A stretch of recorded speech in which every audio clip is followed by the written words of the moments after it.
Ngasisina mayam akhoi ke Q&A episode 4 oiduni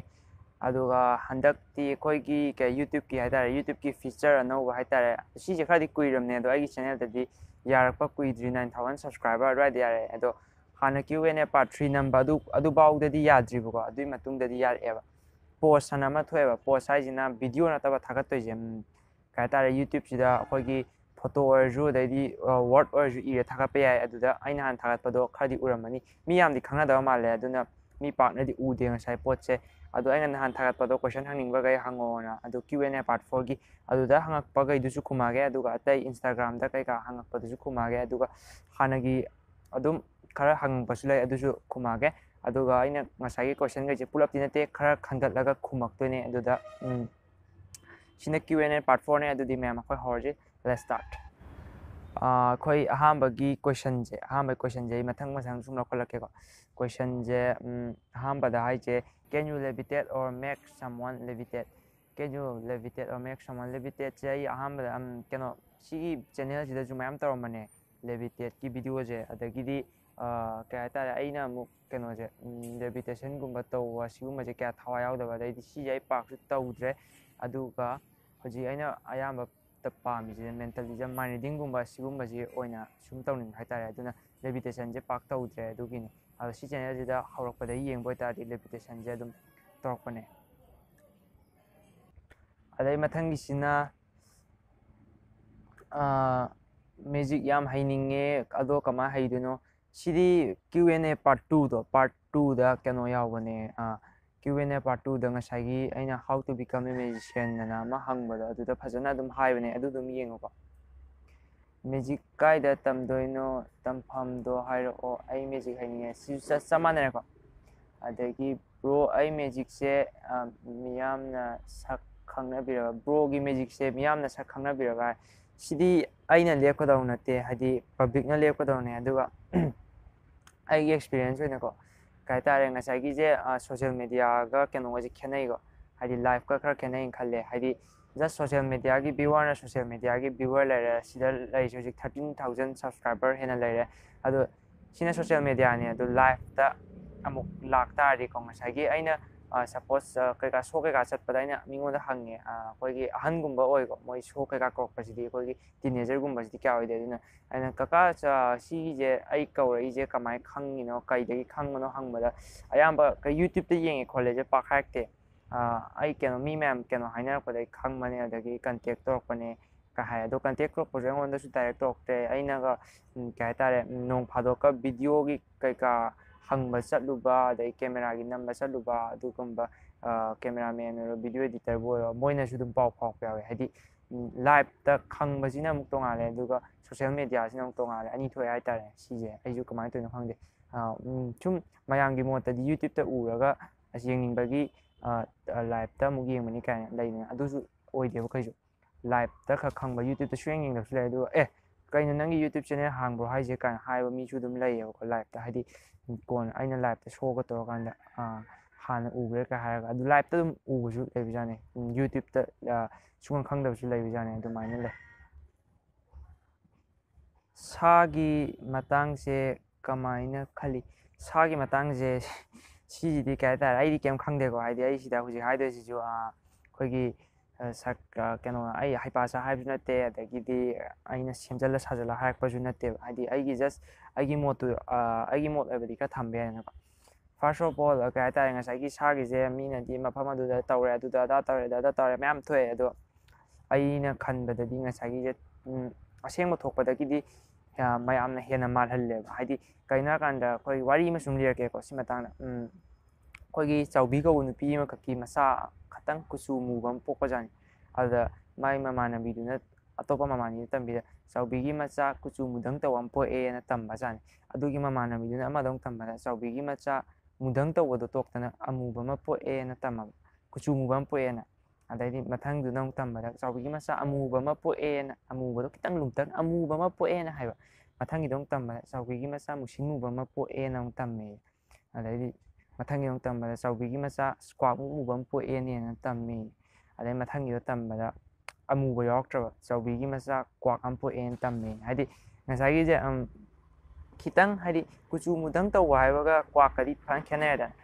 poisidi ngasai kuchu mudang tau khitang mui haijaba khatane adai amuk asum musalla adai sum kakthar sum semdo tambe kwak am poen tamine adu ai ngasai ni sinda ngasai gi sai matang je ko ain khanbada WhatsApp ta kaida picture thagalaga si mafam je thoe si mafam je thoe da thokpa am ta natte haidi ngasai gi je mi mana adudi Google dai boiro kaidagi asiba sanga khan namjala thagalaga si mafamsida thoena dum thagatpane adai matang kwa thanaraga lamje am yamba manbane asengbadi thoise mafam yam pak yamba nate adu akoina khallisidi mayam yamgre haidi moina expand tawthoya haidi mafam 10 da thokpada 30 mal halle ko adu ma lere adagidi atai je sa je makhal yame haidi sa je moina ju haiba haidi sijanba matungina ju kay tare sumaina ningdamda gumbara kaino sije ꯑꯩꯈꯣꯏꯒꯤ ꯁ꯭ꯋꯥꯏꯗ ꯂꯩꯖꯕ ꯍꯨꯏ ꯀꯩꯀꯥꯅꯁꯨ ꯑꯗꯨꯝ ꯆꯥꯏ ꯍꯥꯏꯗꯅ ꯑꯗꯨꯁꯨ ꯆꯨꯝꯃꯦ ꯍꯥꯏꯗꯤ CCTV ꯐꯨꯇꯦꯖ ꯃꯌꯥꯝꯗꯁꯨ ꯑꯗꯨꯃꯥꯏꯅ ꯆꯥꯏꯌꯦꯕꯀꯣ ꯑꯗꯩ ꯄ꯭ꯂꯁ ꯉꯁꯥꯏꯒꯤꯁꯦ ꯃꯣꯏꯅ ꯁꯥ ꯑꯃ ꯍꯥꯏꯗꯤ ꯉꯁꯥꯏꯒꯤ ꯀꯩꯅꯣ ꯃꯥꯟꯕ ꯈꯣꯠꯄ ꯃꯁꯥ ꯄꯥꯜꯂꯦ ꯍꯥꯏꯕꯗꯣ ꯃꯁꯥꯃꯛꯇꯤ ꯄꯥꯜꯂꯝꯗꯧ ꯃꯥꯟꯗꯦ ꯉꯁꯥꯏꯒꯤꯗꯣ ꯑꯩꯈꯣꯏꯒꯤ ꯁꯦꯛꯄꯤꯗ ꯇꯧꯕ ꯈꯨꯠꯀ ꯀꯩꯅꯣ ꯁꯝꯅꯕ ꯑꯃ ꯂꯩꯕꯗꯣ ꯈꯨꯠꯀ ꯁꯝꯅꯕ ꯑꯃ ꯂꯩꯕꯗꯣ ꯑꯗꯨꯒꯤ ꯁ꯭ꯇꯥꯏꯜ ꯇꯧꯔꯝꯗꯧ ꯃꯥꯜꯂꯦ ꯑꯗꯨꯒ ꯑꯗꯨ ꯉꯁꯥꯏ ꯁꯥꯗꯣ ꯌꯥꯝ ꯍꯦꯟꯅ ꯗꯦꯟꯖꯔꯁꯨ ꯑꯣꯏꯔꯝꯗꯧ ꯃꯥꯟꯗꯦ ꯀꯩ ꯁ꯭ꯄꯤꯁꯤꯁꯅꯣꯃꯛꯀꯤ ꯗꯥꯏꯔꯦꯛ ꯈꯪꯗ꯭ꯔꯦ ꯑꯩꯁꯨ ꯎꯗ꯭ꯔꯤ ꯀꯅꯥꯝ ꯎꯗ꯭ꯔꯤ ꯀꯦꯃꯦꯔꯥꯗꯁꯨ ꯎꯗ꯭ꯔꯤꯕꯅꯤꯅꯀꯣ ꯑꯗꯨ ꯉꯁꯥꯏꯒꯤ ꯁꯥꯗꯣ ꯑꯩꯅ ꯁꯨꯝ ꯈꯟꯕꯗ ꯌꯥꯝ ꯍꯦꯟꯅ ꯗꯦꯟꯖꯔꯁꯇꯤ ꯀꯩꯁꯨ ꯑꯣꯏꯔꯝꯃꯣꯏ ꯌꯥꯝ ꯍꯦꯟꯅ ꯀꯤꯔꯨꯅꯨ ꯍꯥꯏꯗꯤ ꯉꯁꯥꯏꯒꯤꯗꯣ ꯎꯕꯗ ꯆꯦꯟꯒꯤ ꯍꯥꯏꯕ ꯑꯃ ꯌꯥꯎꯋꯤꯅ ꯑꯩꯈꯣꯏꯅ ꯍꯩ ꯂꯥꯎꯕꯗ ꯆꯦꯟꯒꯤ ꯃꯈꯣꯟ ꯇꯥꯕꯗ ꯆꯦꯟꯒꯤ ꯍꯥꯏꯅ ꯑꯗꯨꯅ ꯀꯩꯁꯨ ꯀꯥ ꯍꯦꯟꯅ ꯀꯤꯅꯤꯡꯉꯥꯏ ꯂꯩꯇꯦ ꯈꯜꯂꯦ ꯍꯥꯏꯗꯤ ꯀꯩ ꯑꯣꯏꯔꯝꯃꯗꯤ ꯀꯤꯕ ꯌꯥꯏꯀꯣ ꯍꯥꯏꯗꯤ ꯀꯩꯗ ꯍꯩ ꯂꯥꯎꯔꯗꯤ ꯑꯗꯨꯝ ꯎꯄꯥꯏ ꯂꯩꯇꯦ ꯁꯤꯔꯦ ꯅꯣꯡꯁꯥ ꯑꯣꯏꯔꯁꯨ ꯀꯤꯕ ꯌꯥꯏ ꯑꯗꯣ ꯉꯁꯥꯏ ꯁꯥꯗꯣ ꯀꯥ ꯍꯦꯟꯅ ꯀꯤꯅꯤꯡꯉꯥꯏ ꯂꯩꯇꯦ ꯈꯜꯂꯦ ꯑꯗꯨꯒ ꯁꯥꯁꯦ ꯗꯦꯟꯖꯔꯅꯦ ꯍꯥꯏꯗꯤ ꯃꯣꯏꯗꯤ ꯈꯨꯖꯤꯟ ꯀꯩꯀꯥ ꯃꯌꯥꯝ ꯌꯥꯎꯔꯛꯄꯅꯤꯅ ꯈꯨꯠꯂꯥꯏ ꯑꯃꯃꯝ ꯑꯗꯨꯝ ꯊꯝꯖꯤꯟꯕ ꯐꯩ ꯍꯥꯏꯗꯤ ꯐꯃꯨꯡ ꯅꯥꯀꯟꯗꯕꯨ ꯑꯣꯏꯔꯣ ꯑꯃꯕꯨ ꯑꯣꯏꯔꯣ ꯁꯨꯝ ꯀꯩꯅꯣꯝ ꯇꯧꯔꯁꯨ ꯁꯠ ꯇꯧ ꯅꯨꯡꯉꯥꯏꯅꯕ ꯑꯗꯨꯃꯥꯏꯅ ꯊꯝꯖꯤꯟꯕꯗꯤ ꯐꯩ ꯑꯗꯨ ꯀꯥ ꯍꯦꯟꯅ ꯀꯤꯅꯤꯡꯉꯥꯏ ꯂꯩꯇꯦꯅ ꯈꯜꯂꯦ ꯁꯤꯅꯤ ꯑꯩꯒꯤ ꯃꯣꯠꯇꯕꯨ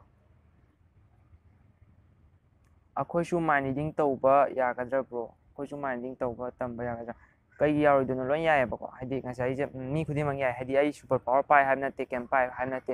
ꯄ꯭ꯔꯦꯛꯇꯤꯁꯄꯨꯗꯤ ꯆꯪꯉꯦ ꯍꯥꯏꯗꯤ ꯑꯩ ꯆꯍꯤ ꯉꯔꯥꯡ ꯃꯦꯖꯤꯛꯇꯣ ꯍꯦꯛꯇ ꯍꯩꯕ ꯅꯠꯇꯦ ꯍꯥꯏꯗꯤ ꯃꯌꯥꯝ ꯁꯣꯃꯦꯟꯁꯤꯞ ꯑꯗꯩꯗꯤ ꯄ꯭ꯔꯦꯛꯇꯤꯁ ꯇꯧꯕ ꯄꯔꯐꯣꯔꯃꯦꯟꯁ ꯁ꯭ꯀꯤꯜ ꯃꯌꯥꯝ ꯇꯝꯃꯤꯅꯦ ꯑꯗꯨ ꯂꯣꯏ ꯌꯥꯏ ꯀꯩꯅꯣ ꯀꯩ ꯌꯥꯔꯣꯏꯗꯣꯏꯅꯣ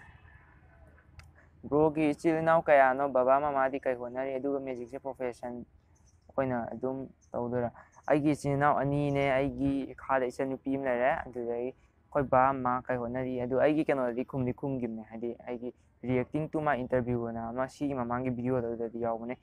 ꯑꯩꯒꯤ ꯏꯟꯇꯔꯚꯤꯌꯨꯒꯤꯗꯨꯗ ꯍꯥꯏꯕꯗꯣ ꯑꯩꯈꯣꯏ ꯕꯥꯅ ꯀꯩ ꯍꯥꯏꯇꯥꯔꯦ ꯕꯤꯖꯤꯅꯦꯁ ꯍꯥꯏꯇꯥꯔꯦ ꯑꯩꯈꯣꯏ ꯃꯥꯅ ꯑꯣꯖꯥ ꯑꯣꯏꯔꯤ ꯑꯗꯨꯒ ꯑꯩꯈꯣꯏ ꯃꯥ ꯑꯣꯖꯥ ꯑꯣꯏꯔꯤ ꯁ꯭ꯇꯦꯟꯗꯔꯠ ꯔꯣꯕꯔꯠꯇ ꯃꯦꯖꯤꯛꯁꯦ ꯄ꯭ꯔꯣꯐꯦꯁꯟ ꯃꯦꯖꯤꯛꯁꯦ ꯑꯩꯗꯤ ꯄ꯭ꯔꯣꯐꯦꯁꯟ ꯑꯣꯏꯅ ꯑꯗꯨꯝ ꯇꯧꯔꯅꯤ ꯍꯥꯏꯗꯤ ꯃꯤ ꯑꯌꯥꯝꯕꯅ ꯑꯩ ꯁꯤ ꯄꯥꯝꯖꯩ ꯀꯩ ꯍꯥꯏꯔꯒ ꯑꯇꯣꯞꯄ ꯂꯥꯏꯟ ꯆꯠꯂꯒ ꯍꯣꯕꯤ ꯑꯣꯏꯅ ꯊꯝꯕ ꯑꯗꯨ ꯑꯩ ꯀꯌꯥ ꯄꯥꯝꯗꯦ ꯍꯥꯏꯇꯥꯔꯦ ꯑꯩꯒꯤ ꯑꯣꯏꯅꯗꯤ ꯖꯁ ꯃꯤ ꯃꯌꯥꯝ ꯃꯅꯤꯄꯨꯔꯗ ꯑꯣꯏꯔꯣꯏ ꯍꯥꯏꯁꯦ ꯁꯤꯁꯤꯅꯦ ꯑꯩꯅ ꯌꯥꯝ ꯊꯨꯒꯥꯏꯅꯤꯡꯉꯤꯁꯦ ꯑꯗꯨꯒ ꯑꯩꯈꯣꯏꯒꯤ ꯃꯅꯤꯄꯨꯔꯗ ꯍꯧꯖꯤꯛ ꯑꯣꯏꯅ ꯊꯣꯛꯂꯛꯏꯕ ꯑꯥꯔꯇꯤꯁꯄꯨ ꯑꯣꯏꯔꯣ ꯑꯃꯕꯨ ꯑꯣꯏꯔꯣ ꯑꯩ ꯂꯣꯏ ꯁꯞꯄꯣꯔꯠ ꯇꯧꯅꯤ ꯍꯥꯏꯗꯤ ꯃꯅꯤꯄꯨꯔꯗ ꯑꯣꯏꯔꯣꯏꯁꯦ ꯁꯤ ꯈꯤꯇꯪ ꯊꯨꯒꯥꯏꯔꯝꯒꯦꯅ ꯈꯜꯂꯦ ꯑꯗꯣ ꯁꯤ ꯑꯩ ꯌꯥꯝ ꯊꯨꯒꯥꯏꯅꯤꯡꯉꯦ ꯍꯥꯏꯇꯥꯔꯦꯀꯣ ꯁꯤ ꯊꯨꯒꯥꯏꯕꯗ ꯃꯌꯥꯝꯁꯨ ꯁꯞꯄꯣꯔꯠ ꯇꯧꯕꯤꯌꯨ ꯍꯥꯏꯗꯤ ꯑꯩꯈꯣꯏ ꯃꯅꯤꯄꯨꯔꯗ ꯑꯣꯏꯔꯣꯏꯁꯦ ꯃꯌꯥꯝ ꯆꯪ ꯑꯣꯏꯍꯟꯗꯕꯅꯦꯕ ꯑꯗꯣ ꯃꯌꯥꯝ ꯆꯪꯉꯒ ꯑꯣꯏꯍꯟꯕ ꯌꯥꯏ ꯍꯥꯏꯗꯤ ꯃꯅꯤꯄꯨꯔꯗ ꯑꯣꯏꯔꯣꯏ ꯍꯥꯏꯖꯕ ꯋꯥꯅꯤ ꯃꯅꯤꯄꯨꯔꯗꯒꯤ ꯀꯩꯗꯧꯕ ꯑꯣꯏꯔꯣꯏꯗꯣꯏꯅꯣ ꯑꯩꯈꯣꯏ ꯃꯅꯤꯄꯨꯔꯅ ꯀꯩꯁꯨ ꯇꯥꯗꯦ ꯃꯣꯏ ꯑꯃꯦꯔꯤꯀꯥꯗꯒꯤ ꯑꯗꯨꯅ ꯑꯩ ꯄ꯭ꯔꯣꯐꯦꯁꯟ ꯑꯣꯏꯅ ꯑꯗꯨꯝ ꯂꯧꯅꯤ ꯑꯩ ꯑꯇꯣꯞꯄ ꯊꯕꯛꯀ ꯇꯧꯔꯒ ꯅꯥꯀꯟꯗ ꯍꯣꯕꯤ ꯑꯣꯏꯅ ꯇꯧꯕ ꯑꯗꯨ ꯑꯩ ꯌꯥꯝ ꯍꯩꯅꯗꯦ ꯍꯥꯏꯇꯥꯔꯦ ꯌꯥꯝ ꯊꯤꯅ ꯀꯩ ꯍꯥꯏꯇꯥꯔꯦ ꯑꯩꯈꯣꯏ ꯃꯅꯤꯄꯨꯔꯁꯦ ꯑꯗꯨꯝ ꯆꯦꯟꯊꯖꯕ ꯃꯅꯤꯄꯨꯔꯤ ꯑꯃ ꯑꯣꯏꯅ ꯌꯥꯝ ꯊꯤꯅ ꯏꯀꯥꯏꯅꯤꯡꯉꯥꯏꯅꯤ ꯑꯗꯨꯅ ꯑꯩꯈꯣꯏ ꯃꯅꯤꯄꯨꯔꯗꯒꯤ ꯑꯣꯏꯔꯣꯏꯁꯦ ꯁꯨꯡꯌꯥ ꯌꯦꯡꯗꯦ ꯑꯩ ꯄ꯭ꯔꯣꯐꯦꯁꯟ ꯑꯣꯏꯅ ꯆꯠꯀꯅꯤ ꯕ꯭ꯔꯣ ꯕ꯭ꯂꯦꯛ ꯃꯦꯖꯤꯛꯀꯤ ꯃꯇꯥꯡꯗ ꯈꯔ ꯍꯥꯏꯕꯤꯌꯨ ꯑꯗꯨꯒ ꯕ꯭ꯔꯣ ꯑꯦꯊꯤꯁꯀꯤ ꯋꯥꯈꯜꯂꯣꯟ ꯂꯥꯛꯏꯁꯤ ꯃꯇꯧ ꯀꯔꯝꯅꯅꯣ ꯈꯔ ꯍꯥꯏꯕꯤꯔꯝꯃꯣ ꯑꯁꯦꯡꯕꯗꯤꯀꯣ ꯕ꯭ꯂꯦꯛ ꯃꯦꯖꯤꯛ ꯍꯥꯏꯁꯦ ꯀꯩꯝ ꯅꯠꯇꯦ ꯕ꯭ꯂꯦꯛ ꯃꯦꯖꯤꯛ ꯍꯥꯏꯁꯦ ꯃꯦꯖꯤꯛꯀꯤ ꯕ꯭ꯔꯥꯟꯁ ꯑꯃꯅꯦ ꯑꯗꯣ ꯕ꯭ꯂꯦꯛ ꯃꯦꯖꯤꯛ ꯍꯥꯏꯁꯦ ꯀꯩꯝ ꯅꯠꯇꯦ ꯕ꯭ꯂꯦꯛ ꯃꯦꯖꯤꯛ ꯍꯥꯏꯁꯦ ꯑꯩꯅ ꯍꯥꯏꯌꯨ ꯍꯥꯏꯔꯗꯤꯀꯣ ꯃꯦꯖꯤꯛꯇ ꯕ꯭ꯂꯦꯛ ꯃꯦꯖꯤꯛꯁꯦ ꯀꯩꯅꯣ ꯀꯧꯋꯦ ꯕ꯭ꯂꯦꯛ ꯑꯥꯔꯠ ꯀꯧꯋꯦ ꯁꯤꯟꯗꯤꯝ ꯍꯟꯗꯛ AGTꯒꯤ ꯋꯤꯟꯅꯔꯗꯣ ꯑꯗꯒꯤ ꯃꯥꯅ ꯇꯧꯕꯗꯣ ꯑꯗꯨ ꯕ꯭ꯂꯦꯛ ꯃꯦꯖꯤꯛ ꯀꯧꯋꯦꯀꯣ ꯍꯥꯏꯗꯤ ꯇꯦꯕꯜ ꯑꯃ ꯕ꯭ꯂꯦꯛ ꯃꯆꯨ ꯑꯣꯏꯕ ꯑꯃ ꯁꯤꯖꯤꯟꯅꯗ꯭ꯔꯥ ꯑꯗꯨꯒꯤ ꯇꯦꯕꯜꯗꯨꯗ ꯇꯧꯕ ꯃꯦꯖꯤꯛꯇꯣ ꯕ꯭ꯂꯦꯛ ꯃꯦꯖꯤꯛ ꯀꯧꯋꯦꯀꯣ ꯑꯗꯨꯃꯥꯏꯅ ꯇꯧꯕ ꯃꯦꯖꯤꯁꯤꯌꯟ ꯃꯌꯥꯝ ꯂꯩ ꯍꯥꯏꯗꯤ ꯃꯤ ꯑꯣꯗꯤꯌꯟꯁ ꯀꯩꯀꯥ ꯌꯥꯎꯗꯕꯤꯗ ꯖꯁ ꯇꯦꯕꯜ ꯑꯃ ꯊꯝꯃꯒ ꯑꯗꯨ ꯇꯧꯕꯗꯣ ꯑꯗꯨ ꯕ꯭ꯂꯦꯛ ꯃꯦꯖꯤꯛ ꯀꯧꯋꯦ ꯇꯦꯕꯜꯗꯨꯅ ꯕ꯭ꯂꯦꯛ ꯃꯆꯨ ꯑꯣꯏꯕꯒꯤ ꯕ꯭ꯂꯦꯛ ꯑꯥꯔꯠ ꯑꯅ ꯑꯩꯈꯣꯏꯅ ꯈꯪꯅꯩ ꯃꯦꯖꯤꯁꯤꯌꯟꯗ ꯑꯗꯨꯃꯥꯏꯅ ꯀꯧꯋꯦꯀꯣ ꯑꯩꯈꯣꯏꯒꯤ ꯃꯦꯖꯤꯁꯤꯌꯟꯒꯤ ꯂꯣꯟꯗꯗꯤ ꯉꯁꯥꯏꯒꯤ ꯇꯦꯕꯜ ꯑꯃꯨꯕꯗ ꯇꯧꯕꯁꯦ ꯕ꯭ꯂꯦꯛ ꯃꯦꯖꯤꯛ ꯀꯧꯋꯦꯕꯀꯣ ꯁꯤꯁꯦ ꯀꯩꯅꯣꯗꯁꯨ ꯇꯧꯕꯅꯦ ꯃꯃꯥꯡꯒꯤ AGTꯗꯁꯨ will sign tꯧꯕꯗꯨꯅꯦ ꯑꯗꯒꯤꯗꯤ ꯍꯟꯗꯛꯀꯤ 2018ꯒꯤ ꯐꯤꯁꯝꯒꯤ ꯀꯥꯔꯠ ꯆꯦꯝꯄꯤꯌꯟꯗꯁꯨ ꯏꯔꯤꯛꯁꯦꯟꯅ ꯇꯧꯕꯗꯣ ꯑꯗꯨ ꯁꯤꯁꯨ ꯕ꯭ꯂꯦꯛ ꯃꯦꯖꯤꯛ ꯀꯧꯋꯦ ꯉꯁꯥꯏꯒꯤ ꯇꯦꯕꯜ ꯑꯃꯨꯕ ꯁꯤꯖꯤꯟꯅꯕꯩꯁꯦꯀꯣ ꯑꯗꯨꯅꯦ ꯕ꯭ꯂꯦꯛ ꯃꯦꯖꯤꯛ ꯍꯥꯏꯗꯤ ꯑꯇꯩꯗꯗꯤ ꯀꯩꯝ ꯈꯦꯠꯅꯗꯦ ꯑꯇꯩꯗꯤ ꯖꯁ ꯆꯞ ꯃꯥꯟꯅꯩ ꯑꯇꯩꯗꯤ ꯃꯦꯖꯤꯛ ꯉꯥꯛꯇꯅꯦ ꯃꯤꯅ ꯕ꯭ꯂꯦꯛ ꯃꯦꯖꯤꯛ ꯍꯥꯏꯁꯤꯗꯤ ꯕꯨꯠ ꯂꯥꯏ ꯃꯥꯜꯍꯜꯂꯦ ꯍꯥꯏꯕꯒꯤ ꯍꯥꯏꯖꯕ ꯋꯥꯅꯦꯕ ꯕ꯭ꯂꯦꯛ ꯃꯦꯖꯤꯛ ꯀꯥꯏꯅ ꯇꯣꯉꯥꯟ ꯀꯩꯀꯥ ꯂꯩꯇꯦꯕ ꯑꯗꯨꯒ ꯕ꯭ꯔꯣ ꯑꯦꯊꯤꯁꯀꯤ ꯋꯥꯈꯜꯂꯣꯟ ꯍꯥꯏꯁꯤꯗꯤ ꯑꯩꯅ ꯀꯩꯅꯣꯗ ꯍꯥꯏꯈꯤꯕꯗꯣ ꯃꯥꯜꯂꯦ ꯁꯤꯗꯤ ꯕꯨꯠ ꯁꯥꯟꯅꯕꯁꯦ ꯑꯁꯦꯡꯕꯔꯣ ꯇꯧꯕꯗꯣ ꯑꯗꯨꯒꯤꯗ ꯍꯥꯏꯈꯤꯕꯗꯨꯗꯤ ꯖꯁ ꯀꯩꯅꯣꯅꯦ ꯑꯩꯅ ꯍꯥꯏꯅꯤꯡꯕꯗꯤ ꯉꯁꯥꯏꯒꯤꯁꯦ ꯀꯩ ꯍꯥꯏꯇꯥꯔꯦ ꯂꯥꯏꯁꯦ ꯂꯩ ꯍꯥꯏꯇꯥꯔꯗꯤ ꯑꯩꯈꯣꯏꯒꯤꯁꯦ ꯍꯧꯔꯛꯐꯝ ꯑꯃ ꯂꯩ ꯀꯥꯏꯗꯨꯗꯤ ꯑꯩꯁꯨ ꯌꯥꯅꯤꯡꯉꯦ ꯂꯥꯏꯁꯤꯅ ꯄꯨꯝꯅꯃꯛꯀꯤ ꯍꯧꯔꯛꯐꯝꯅꯦ ꯀꯥꯏꯗꯨꯗꯤ ꯑꯗꯨꯗꯤ ꯃꯔꯩ ꯆꯥꯅꯤꯡꯉꯥꯏ ꯂꯩꯇꯦ ꯑꯗꯨꯒ ꯁꯤꯗ ꯂꯩꯔꯤꯕ ꯑꯩꯅ ꯂꯥꯏ ꯊꯥꯖꯔꯤꯁꯤ ꯃꯤꯅ ꯂꯥꯏ ꯀꯥꯏ ꯍꯥꯏꯔꯒ ꯑꯁ ꯑꯗꯨꯒꯤ ꯎꯗ ꯑꯗꯨ ꯇꯧꯔꯗꯤ ꯑꯗꯥ ꯇꯧꯔꯦ ꯑꯗꯩ ꯃꯥꯏꯕꯤꯗꯨꯅ ꯑꯗꯨ ꯇꯧꯔꯗꯤ ꯑꯗꯥ ꯇꯧꯔꯦ ꯑꯗꯨ ꯃꯥꯏꯕꯤ ꯃꯥꯏꯕ ꯑꯗꯩꯗꯤ ꯑꯗꯨꯗ ꯈꯣꯡꯅ ꯁꯣꯛꯎꯔꯗꯤ ꯑꯗꯨ ꯇꯧꯏ ꯑꯗꯨꯗ ꯇꯧꯔꯗꯤ ꯀꯥꯏꯗꯨꯗꯤ ꯑꯩ ꯑꯝꯇ ꯊꯥꯖꯗꯦ ꯑꯗꯨꯒ ꯅꯠꯁꯨ ꯅꯠꯇꯦ ꯍꯥꯏꯗꯤ ꯑꯩꯗꯤ ꯈꯪꯉꯦꯕ ꯍꯥꯏꯗꯤ ꯃꯦꯖꯤꯛꯁꯤꯌꯟ ꯑꯃ ꯑꯣꯏꯅ ꯂꯩꯕꯅꯤꯅꯀꯣ ꯑꯗꯨꯒꯨꯝꯕꯗꯤ ꯑꯗꯨꯝ ꯈꯪꯉꯦꯕ ꯑꯗꯨꯅꯅꯤꯗ ꯀꯩꯁꯨ ꯊꯥꯖꯅꯤꯡꯉꯥꯏꯁꯨ ꯂꯩꯇꯦꯗ ꯉꯥꯅꯨ ꯌꯦꯟ ꯆꯥꯕ ꯁꯥꯗꯨꯒꯤ ꯃꯔꯝꯗ ꯈꯔ ꯍꯥꯏꯕꯤꯌꯨ ꯑꯗꯣ ꯑꯩ ꯍꯧꯖꯤꯛ ꯍꯥꯏꯈꯤꯕꯗꯣ ꯑꯗꯨꯗꯣ ꯑꯗꯨꯝ ꯑꯩꯒꯤ ꯃꯣꯠ ꯑꯣꯏꯔꯦ ꯃꯦꯖꯤꯛꯀꯤ ꯕꯦꯁꯤꯛꯁꯤ ꯀꯩꯅꯣ ꯃꯦꯖꯤꯛꯀꯤ ꯕꯦꯁꯤꯛꯁꯤ ꯀꯩꯅ ꯑꯣꯏꯒꯅꯤ ꯑꯗꯨꯒ ꯀꯃꯥꯏꯅ ꯃꯦꯖꯤꯁꯤꯌꯟ ꯑꯃ ꯑꯣꯏꯕꯒꯦ ꯍꯥꯏꯕꯗꯨ ꯕ꯭ꯔꯣꯅ ꯑꯝꯇ ꯇꯧꯕꯤꯌꯨ ꯃꯦꯖꯤꯛꯀꯤ ꯕꯦꯁꯤꯛ ꯍꯥꯏꯁꯦ ꯃꯦꯖꯤꯛꯁꯤꯗꯤ ꯅꯪꯅ ꯁꯄꯣꯁ ꯈꯔ ꯈꯪꯈ꯭ꯔꯗꯤꯀꯣ ꯃꯦꯖꯤꯛꯁꯤꯗꯤ ꯂꯣꯏ ꯈꯪꯕ ꯌꯥꯏꯑꯕ ꯍꯥꯏꯗꯤ ꯑꯗꯣ ꯏꯃꯥꯟ ꯃꯥꯟꯅꯕ ꯉꯥꯛꯇꯅꯤ ꯈꯤꯇꯪ ꯁꯦꯝꯗꯣꯛꯑꯒ ꯍꯥꯏꯇꯥꯔꯦ ꯑꯗꯨ ꯆꯞ ꯃꯥꯟꯅꯩ ꯍꯥꯏꯗꯤ ꯑꯩꯒꯤ ꯍꯥꯏꯇꯥꯔꯦꯀꯣ ꯑꯩꯒꯤ ꯚꯤꯗꯤꯑꯣ ꯑꯩꯒ ꯄꯨꯜꯂꯝꯕ ꯚꯤꯗꯤꯑꯣꯒ꯭ꯔꯥꯐꯤ ꯇꯧꯕ ꯍꯥꯏꯗꯤ ꯑꯩꯒꯤ ꯚꯤꯗꯤꯑꯣ ꯅꯝꯕ ꯈꯣꯠꯄ ꯑꯩ ꯏꯅꯥꯎꯄꯥ ꯑꯗꯩꯗꯤ ꯑꯩꯒꯤ ꯏꯆꯟꯅꯨꯄꯤ ꯀꯩꯀꯥ ꯃꯣꯏꯗꯤ ꯂꯣꯏ ꯈꯪꯉꯦꯕ ꯍꯥꯏꯗꯤ ꯀꯥ ꯍꯦꯟꯅ ꯃꯣꯏꯗꯗꯤ ꯉꯥꯡꯅꯤꯡꯉꯥꯏ ꯑꯣꯏꯗ꯭ꯔꯥ ꯍꯥꯏꯗꯤ ꯅꯨꯡꯇꯤꯒꯤ ꯎꯔꯕꯅꯤꯅ ꯑꯗꯨꯝ ꯈꯪꯉꯕ ꯉꯥꯛꯇꯅꯦ ꯑꯗꯨ ꯑꯣꯏꯇꯥꯔꯁꯨ ꯇꯧꯕ ꯉꯝꯕ ꯉꯝꯗꯕ ꯍꯥꯏꯕ ꯑꯃꯁꯨ ꯂꯩꯅ ꯑꯗꯩꯗꯤ ꯃꯦꯖꯤꯛ ꯇꯝꯒꯦ ꯍꯥꯏ ꯇꯥꯔꯗꯤꯀꯣ ꯑꯃꯨꯛ ꯑꯗꯨꯗꯤ ꯈꯔ ꯆꯪꯉꯦ ꯍꯥꯏꯗꯤ ꯃꯤ ꯑꯃ ꯍꯦꯛꯇꯅ ꯉꯝꯅꯤ ꯍꯥꯏꯕꯁꯨ ꯌꯥꯔꯣꯏ ꯍꯥꯏꯗꯤ ꯃꯤ ꯑꯃ ꯍꯦꯛꯇꯅ ꯂꯥꯏ ꯐꯖꯅꯤ ꯍꯥꯏꯕ ꯂꯩꯇꯦ ꯄꯤꯊꯣꯔꯛꯄ ꯈꯨꯠ ꯀꯥꯏꯅ ꯂꯩꯗꯅꯀꯣ ꯑꯗꯨꯃꯥꯏꯅ ꯃꯦꯖꯤꯛꯇꯁꯨ ꯑꯗꯨꯝ ꯈꯔ ꯄꯤꯊꯣꯔꯛꯄ ꯈꯔꯗꯤ ꯆꯪꯉꯤ ꯍꯥꯏꯇꯥꯔꯦ ꯑꯁꯤꯗꯤ ꯈꯨꯗꯤꯡꯃꯛꯇ ꯆꯪꯉꯤ ꯈꯔ ꯄꯤꯊꯣꯔꯛꯄꯁꯤꯗꯤ ꯑꯗꯨ ꯃꯦꯖꯤꯛ ꯇꯝꯒꯦ ꯍꯥꯏꯔꯗꯤ ꯑꯩꯅ QnA 2ꯗ how to become a magician ꯇꯧꯕꯅꯦ ꯑꯗꯨꯗꯣ ꯍꯥꯏꯐꯦꯠ ꯌꯦꯡꯉꯣ QnA 2ꯗꯣ Can I become a good magician better than you? If yes, how can it be possible? ꯀꯩꯗꯧꯕ ꯌꯥꯔꯣꯏꯗꯣꯏꯅꯣ ꯂꯣꯏ ꯌꯥꯏ ꯑꯩ ꯀꯩꯁꯨ ꯌꯥꯝ ꯍꯩꯕꯁꯨ ꯅꯠꯇꯦ ꯑꯗꯩꯗꯤ ꯃꯦꯖꯤꯁꯤꯌꯟꯗ ꯍꯩꯕ ꯍꯥꯏꯇꯥꯔꯗꯤ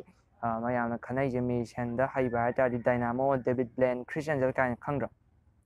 ꯑꯁꯦꯡꯕꯗꯤ ꯃꯦꯖꯤꯛ ꯁꯦꯝꯃꯤꯁꯦ ꯃꯣꯏ ꯑꯝꯇ ꯌꯥꯎꯗꯦ ꯑꯩꯅ ꯈꯔ ꯍꯥꯏꯔꯛꯑꯗꯤ ꯑꯝꯇ ꯈꯪꯉꯔꯣꯏ ꯖꯣꯅꯤ ꯊꯣꯝꯁꯟ ꯑꯗꯩꯗꯤ ꯑꯗꯥꯝ ꯋꯤꯜꯕꯔ ꯀ ꯍꯥꯏꯔꯛꯑꯗꯤ ꯑꯃꯨꯛ ꯈꯪꯉꯔꯣꯏꯕ ꯀꯩꯒꯤꯅꯣ ꯍꯥꯏꯀꯥꯟꯗ ꯑꯁꯦꯡꯕꯗꯤ ꯃꯦꯖꯤꯛꯁꯦ ꯃꯣꯏꯅ ꯁꯦꯝꯃꯤꯅꯦ ꯑꯗꯨꯒ ꯒꯨꯗ ꯃꯦꯖꯤꯁꯤꯌꯟ ꯒ꯭ꯔꯦꯠ ꯃꯦꯖꯤꯁꯤꯌꯟ ꯍꯥꯏꯗꯤ ꯗꯥꯏꯅꯥꯃꯣ ꯗꯦꯕꯤꯠ ꯕ꯭ꯂꯦꯟ ꯍꯣꯏ ꯆꯠꯇ꯭ꯔꯣ ꯁꯤꯁꯤꯅ ꯀꯩꯒꯤꯅꯣ ꯍꯥꯏꯔꯒ ꯃꯣꯏꯅ ꯄ꯭ꯔꯖꯦꯟꯇꯦꯁꯟ ꯐꯖꯔꯛꯄ ꯑꯗꯩꯗꯤ ꯀ꯭ꯔꯤꯌꯦꯇꯤꯕꯤꯇꯤ ꯂꯩꯕꯩꯅꯦꯕ ꯍꯥꯏꯗꯤ ꯑꯣꯗꯤꯌꯦꯟꯁꯇ ꯍꯦꯟꯅ ꯃꯤꯁꯇꯤꯐꯥꯏ ꯇꯧꯕꯗꯣ ꯃꯣꯏꯅ ꯑꯣꯏꯌꯦꯕ ꯑꯇꯩꯗꯨꯅ ꯃꯦꯊꯠ ꯁꯦꯝꯖꯔꯁꯨ ꯑꯗꯨꯅ ꯕꯦꯇꯔ ꯃꯦꯖꯤꯁꯤꯌꯟ ꯑꯣꯏꯒꯦ ꯍꯥꯏꯇꯥꯔꯗꯤ ꯑꯣꯗꯤꯌꯦꯟꯁꯇꯨ ꯍꯦꯟꯅ ꯃꯤꯁꯇꯤꯐꯥꯏ ꯇꯧ ꯉꯝꯃꯕ ꯑꯗꯨꯏꯗꯤ ꯕꯦꯇꯔ ꯃꯦꯖꯤꯁꯤꯌꯟ ꯑꯣꯏꯔꯦ ꯀꯩꯒꯤꯅꯣ ꯍꯥꯏꯕꯗ ꯃꯦꯖꯤꯁꯤꯌꯟꯒꯤ ꯖꯣꯏꯁꯦ ꯃꯦꯖꯤꯁꯤꯌꯟ ꯑꯃꯒꯤ ꯖꯣꯕꯁꯦ ꯃꯤꯁꯇꯤꯐꯥꯏ ꯇꯧꯕꯅꯤꯅ ꯃꯤꯁꯇꯤꯐꯥꯏ ꯇꯧꯕꯗꯨꯅꯤꯗꯅ ꯑꯗꯨꯏꯅꯦꯕ ꯑꯗꯣ ꯉꯝꯅꯤ ꯀꯩꯅꯣ ꯒꯨꯗ ꯃꯦꯖꯤꯁꯤꯌꯟ ꯑꯣꯏꯕ ꯍꯥꯏꯁꯦ ꯖꯁ ꯄ꯭ꯔꯦꯛꯇꯤꯁ ꯄ꯭ꯔꯦꯛꯇꯤꯁꯄꯨꯗꯤ ꯆꯪꯉꯅꯤ ꯕꯦꯁꯤꯛ ꯈꯔ ꯇꯝꯃꯅꯤ ꯑꯗꯩꯗꯤ ꯀ꯭ꯔꯤꯌꯦꯇꯤꯕꯤꯇꯤ ꯇꯧꯔꯅꯤ ꯋꯥꯈꯜ ꯈꯔ ꯁꯥꯟꯅꯔꯅꯤ ꯑꯗꯩꯗꯤ ꯃꯥꯏ ꯈꯔ ꯊꯥꯔꯅꯤ ꯑꯗꯩꯗꯤ ꯈꯔ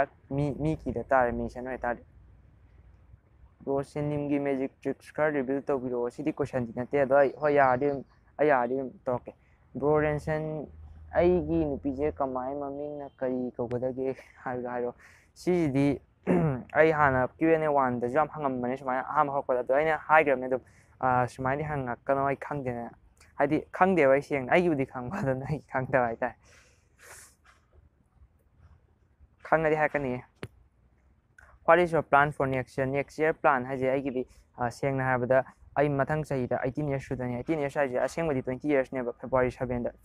7ꯗ 20 years ꯁꯨꯗꯣꯏꯅꯦ ꯑꯗꯣ ꯁꯥꯔꯇꯤꯐꯤꯀꯦꯠꯇ 18 years ꯁꯨꯗꯣꯏꯅꯦ ꯑꯗꯣ ꯑꯩ ꯍꯧꯖꯤꯛꯐꯥꯎꯒꯤ ꯑꯣꯏꯅ 18 years ꯁꯨꯗꯕ ꯑꯩ ꯄ꯭ꯔꯣꯕ꯭ꯂꯦꯝ ꯃꯌꯥꯝ ꯐꯦꯁ ꯇꯧꯋꯦ ꯍꯥꯏꯗꯤ ꯃꯥꯏꯅꯔꯗ ꯆꯤꯡꯕꯅꯤꯅ ꯑꯃ ꯊꯥꯖꯤꯜꯂꯁꯨ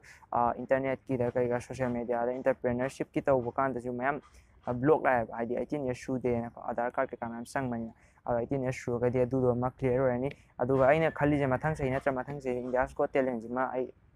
ꯇ꯭ꯔꯥꯏ ꯇꯧꯁꯜꯂꯒꯦ ꯁꯨꯝ ꯀꯩꯅꯣ ꯍꯥꯏꯒꯦ ꯍꯥꯏꯇꯥꯔꯦ ꯀꯥꯗꯕ ꯌꯥꯗꯦ ꯍꯥꯏꯕ ꯅꯠꯇꯕ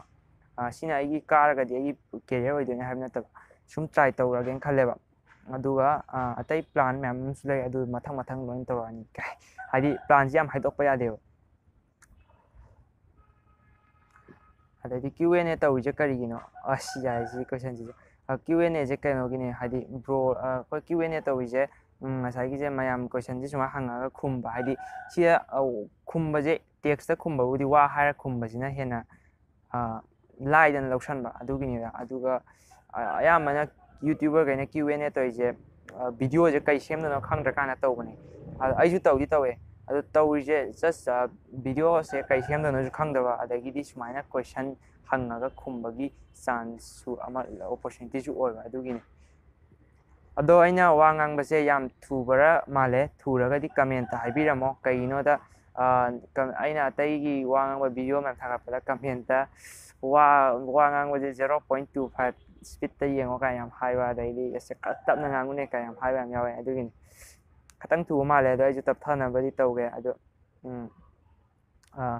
ꯑꯝꯇ ꯃꯌꯥꯝ ꯊꯨ ꯇꯥꯔꯗꯤ ꯑꯝꯇ ꯀꯃꯦꯟꯇ ꯍꯥꯏꯕꯤꯔꯝꯃꯣ ꯊꯨꯕ꯭ꯔꯥ ꯇꯞꯄ꯭ꯔꯥ ꯑꯗꯨꯝ ꯇꯥꯕ ꯌꯥꯕ꯭ꯔꯥ ꯍꯥꯏꯗꯤ ꯑꯩꯁꯨ ꯑꯇꯦꯟꯕ ꯃꯇꯝꯗ ꯈꯔ ꯑꯗꯨꯝ ꯍꯥꯏꯍꯧꯅꯕꯅꯦꯕ ꯊꯨꯖꯜꯂꯤꯅꯦꯕ ꯅꯪꯒꯤ ꯃꯣꯠꯇ ꯄꯨꯟꯁꯤꯁꯦ ꯀꯔꯤꯅꯤ ꯍꯥꯏꯅ ꯂꯧꯒꯦ ꯄꯨꯟꯁꯤꯁꯦ ꯑꯩꯒꯤ ꯃꯣꯠꯇꯗꯤ ꯀꯩꯅꯣꯅꯦꯅ ꯈꯜꯂꯦ ꯑꯩꯒꯤ ꯃꯣꯠꯇꯗꯤ ꯄꯨꯟꯁꯤꯁꯦ ꯄꯔꯄꯁ ꯍꯥꯏꯗꯤ ꯃꯤꯑꯣꯏꯕ ꯑꯃꯅ ꯄꯨꯟꯁꯤꯁꯦ ꯄꯣꯛꯑꯒ ꯉꯁꯥꯏꯒꯤꯁꯦ ꯃꯥꯅ ꯋꯥꯔꯜꯁꯤꯗ ꯍꯥꯏꯇꯥꯔꯦ ꯍ꯭ꯌꯨꯃꯦꯅꯤꯇꯤꯁꯤꯗ ꯀꯩꯅꯣꯝꯃ ꯀꯟꯇ꯭ꯔꯤꯕ꯭ꯌꯨꯠ ꯇꯧꯔꯝꯕ ꯑꯗꯨꯅꯦꯅ ꯈꯜꯂꯦ ꯍꯥꯏꯗꯤ ꯃꯤ ꯈꯔꯒꯤꯗꯤ ꯄꯨꯟꯁꯤꯁꯦ ꯄꯣꯛꯑꯅꯤ ꯁ꯭ꯀꯨꯜ ꯀꯥꯔꯅꯤ ꯀꯣꯂꯦꯖ ꯆꯠꯂꯅꯤ ꯊꯕꯛ ꯇꯧꯔꯅꯤ ꯑꯗꯩꯗꯤ ꯂꯨꯍꯣꯡꯉꯅꯤ ꯑꯗꯩꯗꯤ ꯏꯆꯥ ꯄꯣꯛꯑꯅꯤ ꯏꯆꯥꯗꯣ ꯑꯃꯨꯛ ꯊꯕꯛ ꯇꯧꯔꯅꯤ ꯂꯨꯍꯣꯡꯉꯅꯤ ꯑꯗꯨꯝ ꯍꯥꯏꯅ ꯁꯔꯀꯜ ꯑꯃ ꯁꯨꯝ ꯆꯠꯂꯩꯗꯅ ꯍꯥꯏꯗꯤ ꯑꯗꯨꯒꯤ ꯁꯔꯀꯜꯗꯨꯅ ꯍ꯭ꯌꯨꯃꯦꯅꯤꯇꯤꯗ ꯀꯩꯝ ꯀꯟꯇ꯭ꯔꯤꯕ꯭ꯌꯨꯠ ꯇꯧꯗꯕ ꯁꯨꯝ ꯀꯟꯇꯤꯅ꯭ꯌꯁ ꯏꯅꯔꯖꯤ ꯑꯃ ꯀꯟꯇꯤꯅ꯭ꯌꯁ ꯁꯨꯝ ꯆꯠꯂꯦ ꯀꯩꯝ ꯀꯥꯟꯗꯕꯗꯣ ꯑꯗꯨ ꯄꯥꯝꯗꯦ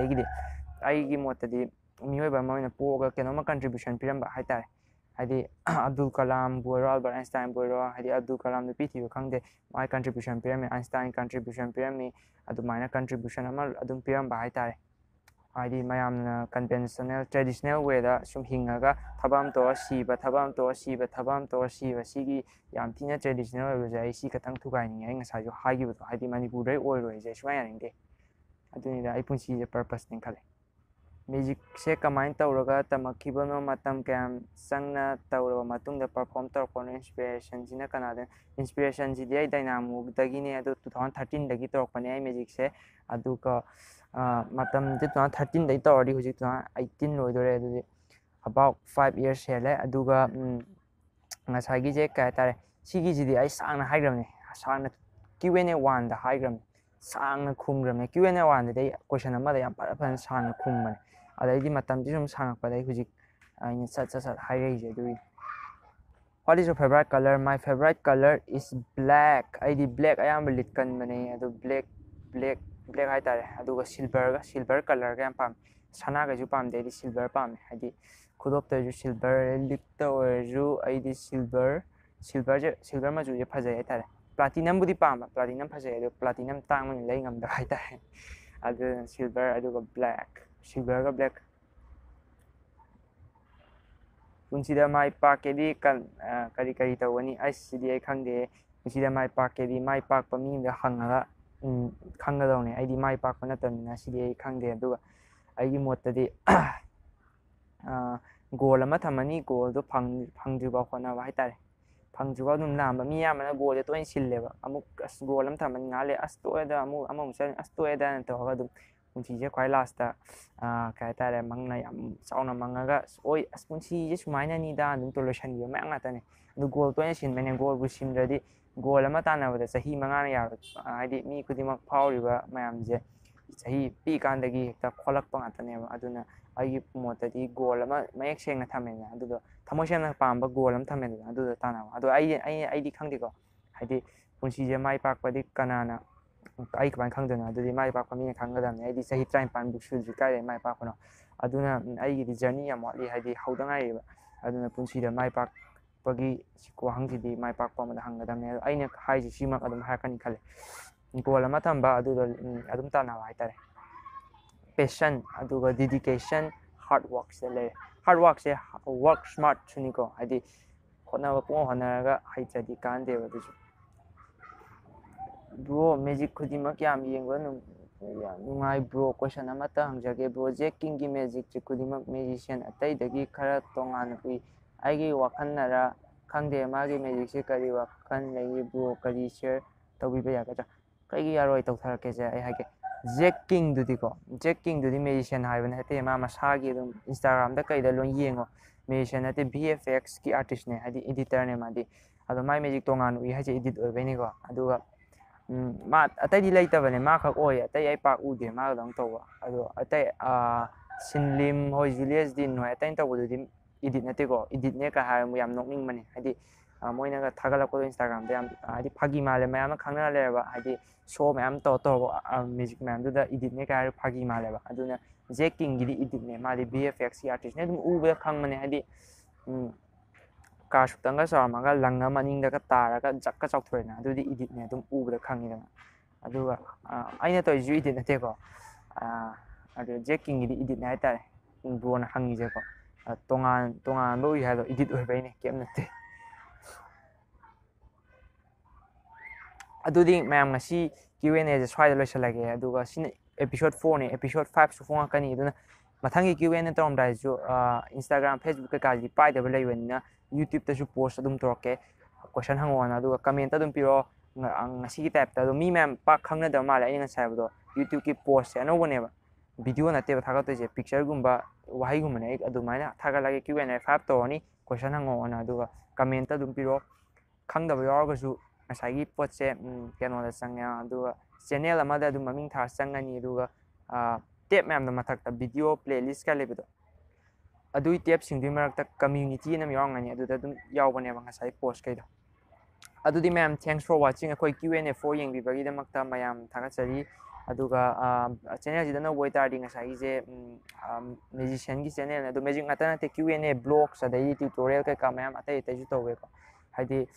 ꯃꯦꯖꯤꯁꯤꯌꯟ ꯑꯣꯏꯕꯒꯤ ꯆꯦꯅꯦꯜ ꯍꯥꯏꯗꯤ ꯑꯩ ꯃꯦꯖꯤꯁꯤꯌꯟꯅꯤꯅ ꯃꯦꯖꯤꯁꯤꯌꯟꯅ ꯑꯣꯟ ꯇꯧꯕ ꯆꯦꯅꯦꯜꯅꯦ ꯑꯗꯨꯅ ꯉꯁꯥꯏꯒꯤ ꯆꯦꯅꯦꯜꯁꯦ ꯁꯕꯁꯀ꯭ꯔꯥꯏꯞ ꯇꯧꯔꯝꯃꯣ ꯑꯗꯨꯒ ꯅꯥꯀꯟꯒꯤ ꯕꯦꯜ ꯑꯥꯏꯀꯣꯟꯗꯨꯁꯨ ꯅꯝꯃꯣ ꯑꯗꯨꯗꯤ ꯚꯤꯗꯤꯑꯣ ꯑꯝꯇ ꯃꯤꯁ ꯇꯧꯗꯅꯕ ꯑꯗꯨꯗꯤ ꯃꯌꯥꯝ